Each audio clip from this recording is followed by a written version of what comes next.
Hey there. Subscribe to my channel. And also press this bell icon. नमस्कार दोस्तों, इससे पिछले वाली वीडियो में अपन बात कर चुके थे कि किस तरह का चुनाव आयुक्त में परिवर्तन किए गए, किस प्रकार से कितनी सीटों पे चुनाव होने थे, क्या क्या उस समय के नेहरू जी क्या सोच रहे थे, वो सारी चीज़ों के अपन बारे में बात कर चुके थे। अब अपन बात जो करने वाले हैं वो अपना टॉपिक है कि पार्टियां कौन कौन सी थी, किस प्रकार चुनाव लड़ा गया, क्या सोच थी उस समय पर, किस प्रकार से नेहरू जी ये चाह रहे थे कि जल्दी चुनाव हो, उन सारी बातों को अपन डिस्कस करेंगे। तो सबसे पहले अपन पढ़ते हैं कांग्रेस के बारे में। दोस्तों, उस समय पर कांग्रेस सबसे प्रमुख पार्टी थी, सबसे जो प्रमुख पार्टी थी वो कांग्रेस थी। उस समय पर 1952 के समय पे, उसके थोड़ा सा जस्ट अपन पीछे जाए तो 1950 में कांग्रेस में क्या हो रहा था। 1950 में अपन कांग्रेस के लिए बात करें तो 1950 में पुरुषोत्तम दास टंडन जी, पुरुषोत्तम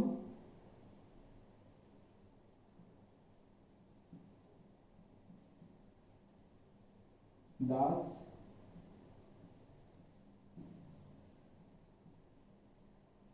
टंडन, पुरुषोत्तम दास टंडन जी को उस समय पर कांग्रेस का अध्यक्ष बनाया गया। इन्हें इस समय पर अध्यक्ष बनाया गया।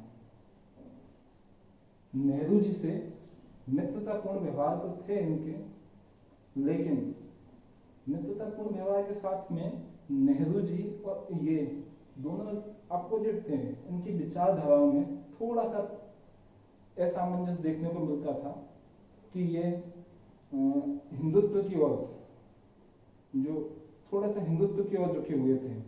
दूसरी बात, उस समय पर देश में एक और समस्या जिसे कह सकते हैं, या फिर अपन कहें कि आंदोलन जिसको लेकर तेज थे, वो थे उस समय पर हिंदी भाषा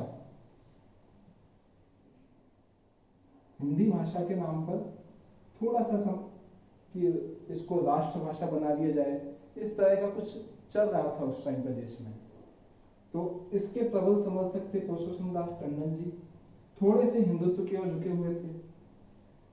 पार्टी की ये विचारधारा कांग्रेस को उस समय थोड़ा सा कमजोर कर दिया, क्योंकि उस समय पर आदिवासी, मजदूर और हर किसी की कांग्रेस से अपनी अपनी अपेक्षाएं थी। उस समय पर अल्पसंख्यक आबादी जो पाकिस्तान से विस्थापित होकर हिंदुस्तान में आई थी, या फिर जिन्होंने पाकिस्तान जाना स्वीकार नहीं किया, कुछ इस तरह की आबादियां भी उस समय पर देश में कुछ कांग्रेस से चाह रही थी, क्योंकि कांग्रेस उस समय पर सबसे बड़ी पार्टी थी देश में। इन्हीं सभी बातों में पुरुषोत्तम दास टंडन जी जो है वो खड़े नहीं उतर पाए। दोस्तों, इसकी परिणति के विपरीत अपन कांग्रेस की, उस समय पर कांग्रेस में चल क्या रहा था 1950 के दौर में। 1950 के दौर में कांग्रेस भीमकाय पार्टी थी, आलसी हो गई थी, नई नई आजादी मिली, सभी को सत्ता का सुख भोगने का आनंद चाहिए था। लोग प्रांतों के गवर्नर के रूप में, जिसे राज्यपाल कह सकते हैं, राज्यपाल के रूप में जाना चाहते थे प्रांतों में, और सत्ता का सुख भोगने के लिए कोशिश कर रहे थे। पार्टी ऐसे मोड़ पर आ गई, यहाँ पर विभिन्न प्रांतों में बहुत सारे कार्यकर्ता थे, लेकिन उनका सही से पार्टी की योजनाओं का क्रियान्वयन उस समय पर नहीं हो पा रहा था। नेहरू जी कहीं ना कहीं इस चीज से व्यथित थे कि इतनी बड़ी पार्टी, उसके बाद में जो गांधी जी को जो वचन दिया था, जो उनकी अपनी एक मॉरल्स थी कि अल्पसंख्यकों को साथ में रखेंगे, मजदूरों को साथ में रखेंगे, कहीं ना कहीं वो यहाँ पर होता हुआ दिखाई नहीं दिया। इसकी पृष्ठभूमि से अपन थोड़ा सा इतर जाएंगे, नेहरू और पटेल जी के, सरदार वल्लभ भाई पटेल जी के परिचय की थोड़ी सी संक्षिप्त में अपन बात करें तो नेहरू जी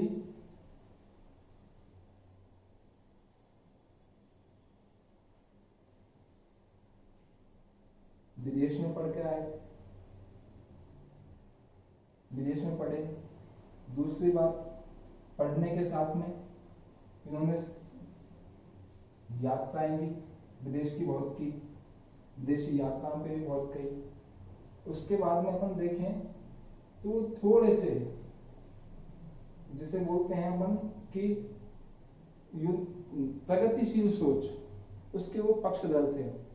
इसके विपरीत जो पटेल थे, सरदार वल्लभ भाई पटेल, जो उस समय पर भारत के उप मुख्यमंत्री और गृह मंत्री दोनों थे। पटेल भारत के उप मुख्यमंत्री, उप प्रधानमंत्री, जिसे हम कहें उप प्रधानमंत्री,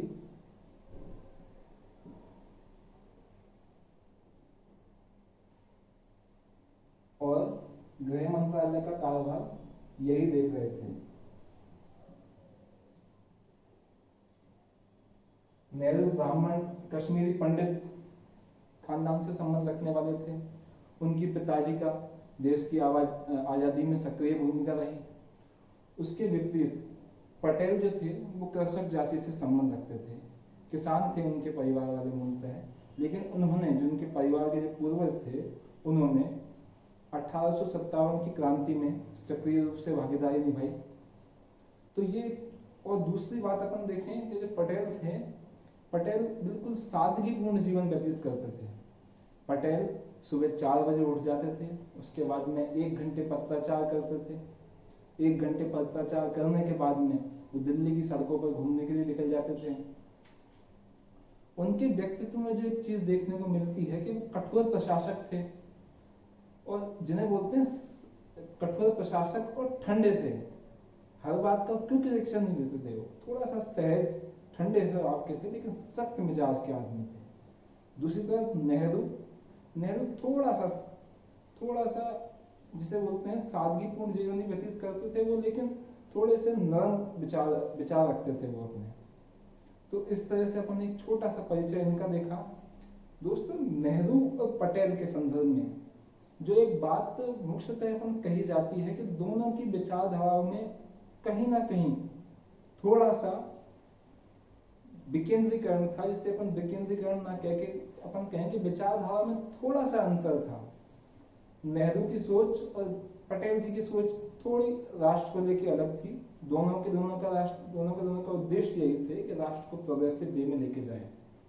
लेकिन इन सब चीजों के विपरीत जो एक बात हुई वो हुई, उस समय पर भारत में गवर्नर जनरल का पद हुआ करता था, जिस पर थे अपने चक्रवर्ती सी राजगोपालाचार्य। चक्रवर्ती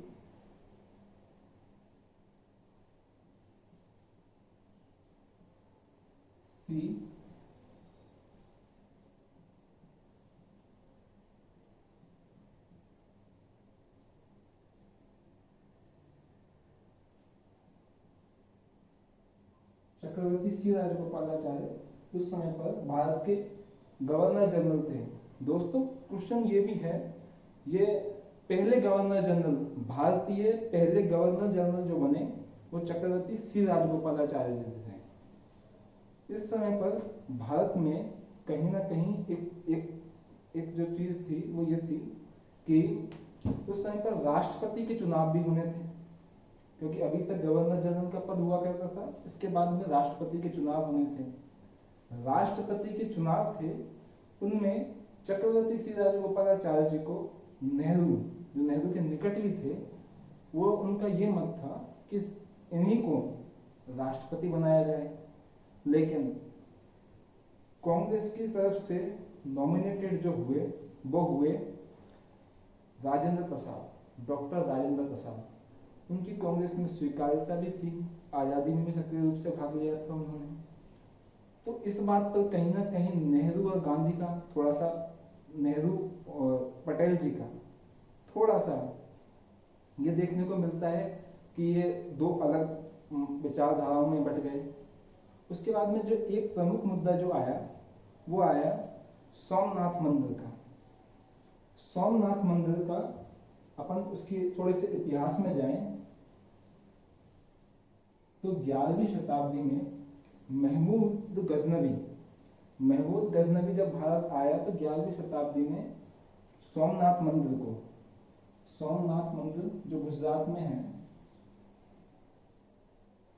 उसको नष्ट कर दिया उसने। नष्ट करने के बाद में उसके बाद में जब औरंगजेब ने जब गद्दी संभाली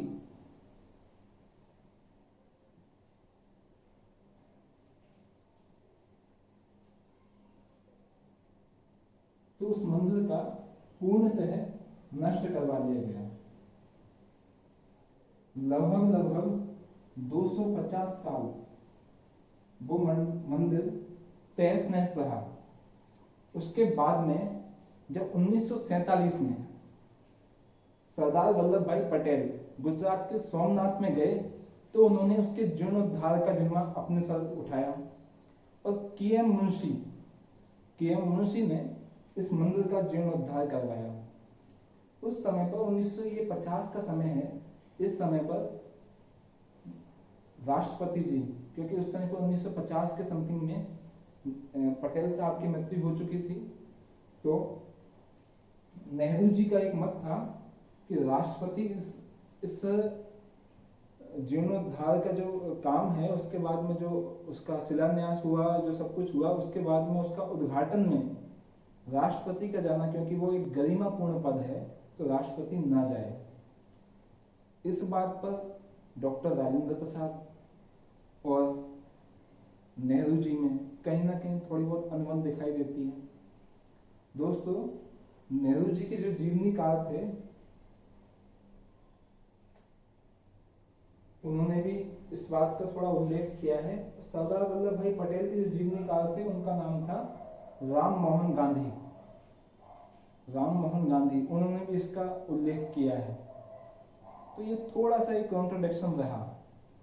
इसके बाद में जो हम इसके थोड़ी सी इस समय पर क्या हो गया कि देखो, नेहरू जी ये चाहते हैं कि सत्ता में तो वो हैं, लेकिन कहीं ना कहीं वो जनता के बीच में अपनी प्रासंगिकता खोते जा रहे हैं।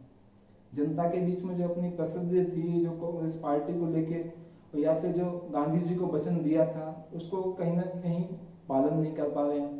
कांग्रेस पार्टी इतनी बड़ी हो चुकी है कि वो टूटने लगी है। अपन अब बात करें कि कांग्रेस पार्टी का विभाजन 1947 के बाद में पहली बार हुआ 1948 में। 1948 में जो तेज तर्रार कांग्रेसी नेता थे जयप्रकाश नारायण,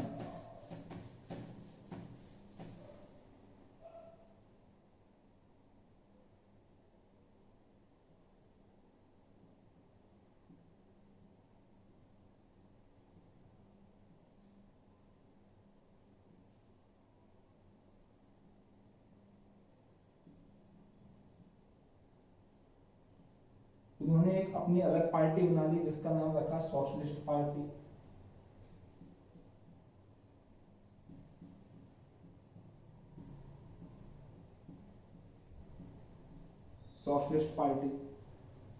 सोशलिस्ट पार्टी एक तो ये पार्टी बन गई। उसके बाद में जो जेबी कृपलानी थे, जेबी कृपलानी ने अपनी अलग पार्टी बना ली 1951 तक, 1950-51 आते यहां से दोस्तों कांग्रेस का विभाजन पहली बार देखने को मिलता है। जेबी कृपलानी ने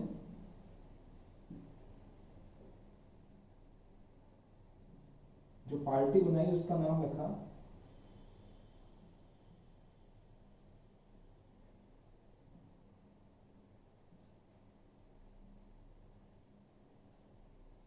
किसान मजदूर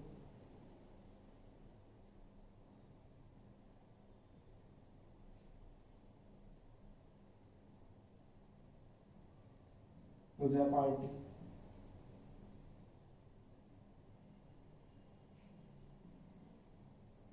इसका नाम रखा KMPP। दूसरी बात, जो नेहरू जी के केंद्रीय मंत्रिमंडल के सदस्य रहे श्यामा प्रसाद मुखर्जी, उन्होंने 21 सितंबर को 1951 में जनसंघ की स्थापना कर दी।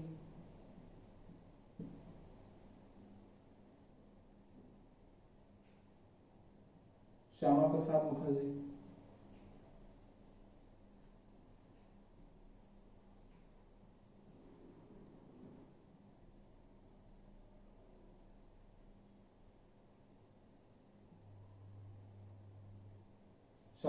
मुखर्जी ने उसके बाद में दो पार्टियां, हिंदू महासभा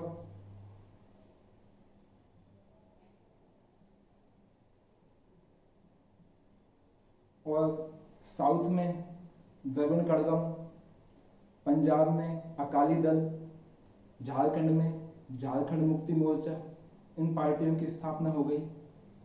तो देश में एक अलग ही प्रकार की लहर स्थापित होती जा रही थी और नेहरू जी इस सभी को देख के व्यथित थे।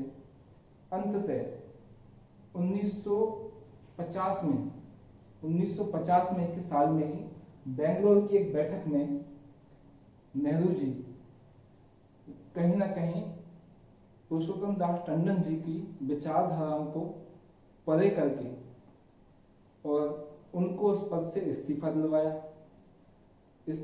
गया। नहीं, इसका मतलब ये नहीं कि उनको जबरदस्ती इस्तीफा दिलवाया गया। AICC, all India Congress committee की जो बैठक थी उसमें उनके विरुद्ध अविश्वास मत प्रस्ताव लाया गया और उसको उनसे इस्तीफा दिलवा दिया गया। इस इस्तीफे के बाद में PMO प्लस पार्टी दोनों की पावर का जो केंद्रीकरण हो गया, दोनों पार्टी, सत्ता और पार्टी दोनों की पावर एक ही आदमी के हाथ में आ गई, सिंगल आदमी के हाथ में आ गई। दोस्तों, ये तो थी पार्टियों की बात कि किस तरह से पार्टियां कैसे चुनाव लड़ी, किस तरह से कौन सी पार्टियां थी, क्या जल्दबाजी जो दिखा रहे थे जवाहरलाल नेहरू वो क्यों दिखा रहे थे। इन सब बातों को बात करने के बाद में अपन बात करते हैं कि इंतजाम चुनाव के उस समय कैसे किए गए। उन इंतजामों की अपन बात करें तो इंतजाम उस समय पर हम देखते हैं कि इंतजाम कैसे किए गए।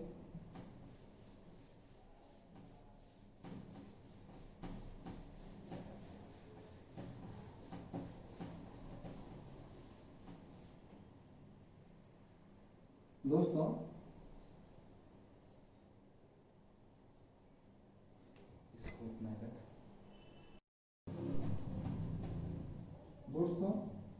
अपन बात कर चुके हैं पार्टियों के बारे में, किस तरह की पार्टियां चुनाव में हिस्सा ले रही थी, नेहरू जी उस समय क्या सोच रहे थे, पटेल का उस समय क्या संदर्भ था, किस समय पर देश में हालात थे, उन सब चीजों की अपन बात कर चुके हैं।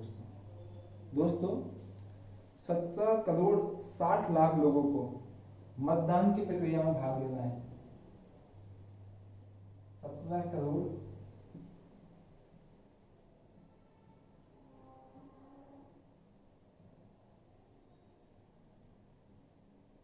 मतदाता हैं उस समय पर देश में। 17 करोड़ 60 लाख लोग उस समय पर निर्वाचन की जो पद्धति है उसमें सक्रिय रूप से भाग लेंगे और इस भाग लेने वाली जो जनता है उसके बैलेट पेपर को संरक्षित करने के लिए लगभग 20 लाख आयरन की पेटियां, लोहे की पेटियां बनवाई गई, आयरन बॉक्स बनवाए गए।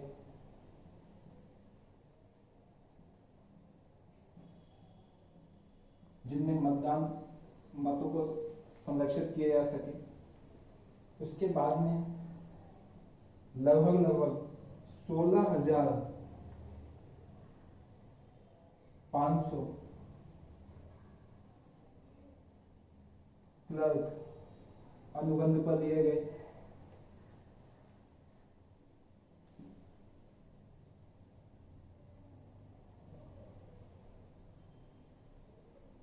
अनुबंध पर दिया गया उन्हें। उसके बाद में दोस्तों इन 20 लाख बॉक्सेस में 82 टन, 82,000 टन, 82,000 टन, 82,000 टन लोहा इस्पात खर्च हुआ, इनके अंदर खर्च हुआ। लगभग दोस्तों 6 महीने के अनुभव पर 16,500 क्लर्कों को हायर किया गया। 3,80,000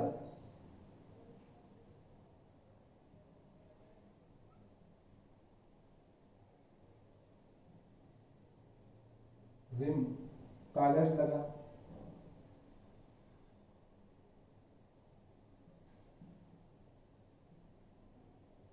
जो मतदान की जो प्रक्रिया है उसमें भाग ले रहे हैं तो उसमें बहुत सारे बैलेट पेपर छपेंगे, तो उन सभी चीजों का जो मतदाता सूची बनेगी उसमें 3,80,000 रिमों का प्रयोग किया गया। उसके बाद में 56,000 पीठासीन अधिकारी जिन्हें चुनाव संपन्न कराना था, 56,000 पीठासीन अधिकारियों की नियुक्ति की गई।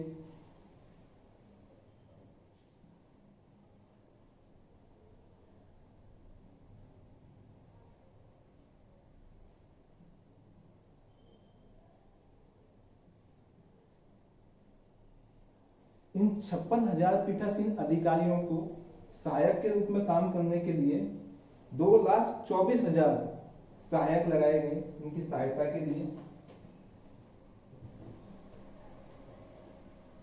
24,000 सहायकों का प्रयोग किया गया।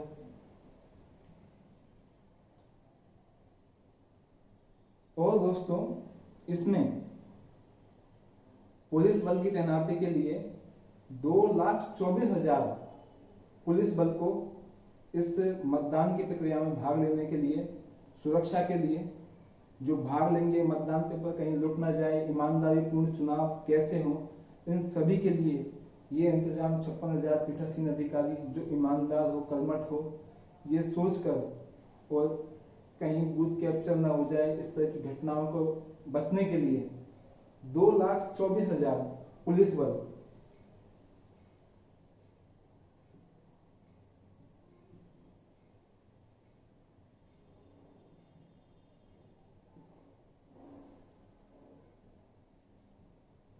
का पुलिस बल लगाया गया।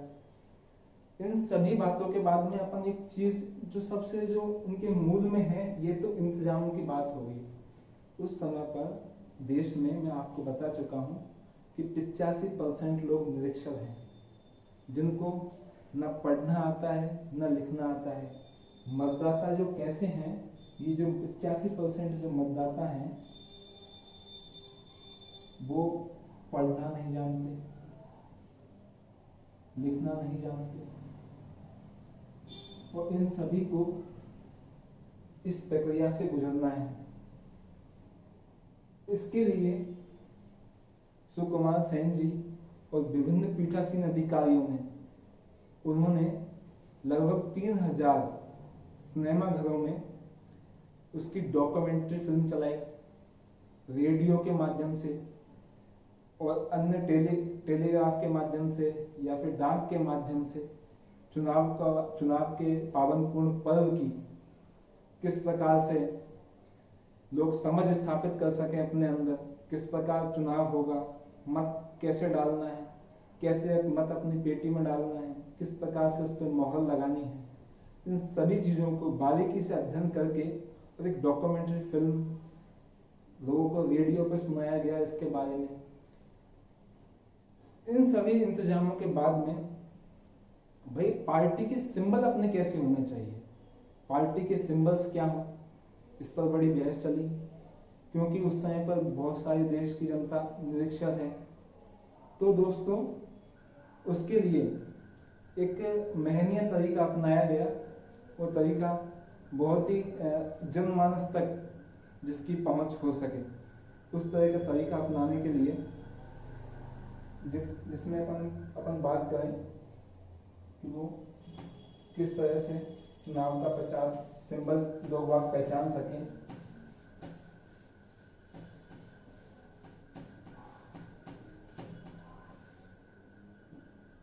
उसके लिए 2 जोड़ी बैल,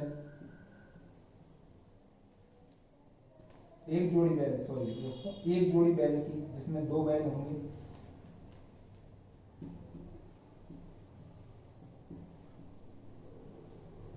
हाथी,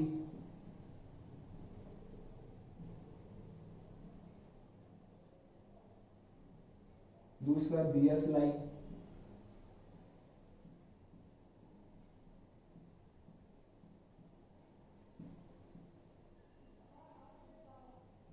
एक झोंपड़ी,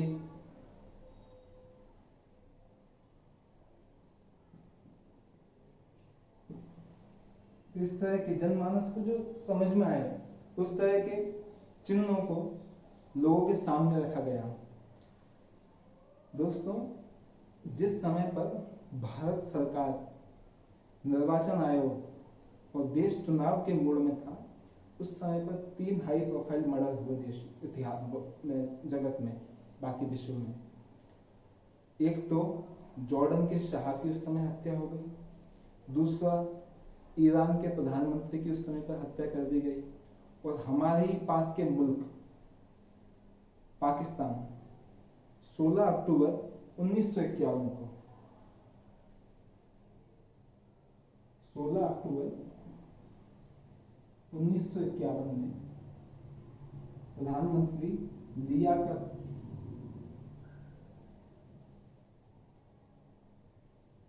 अली खान हत्या कर दी गई। ये दोस्तों, जब देश चुनाव के मोड में है और जो विश्व में क्या चल रहा है, अमेरिका ने उस समय पर हाइड्रोजन बम का परीक्षण कर लिया, इस तरह की घटनाएं वर्ल्ड में चल रही हैं। दूसरी बात, जिनसे हमने आजादी पाई, इंग्लैंड में उस समय क्या चल रहा था, विंस्टन चर्चिल जो प्रधानमंत्री रहते हुए उन्होंने हमारे को आजादी प्रदान की।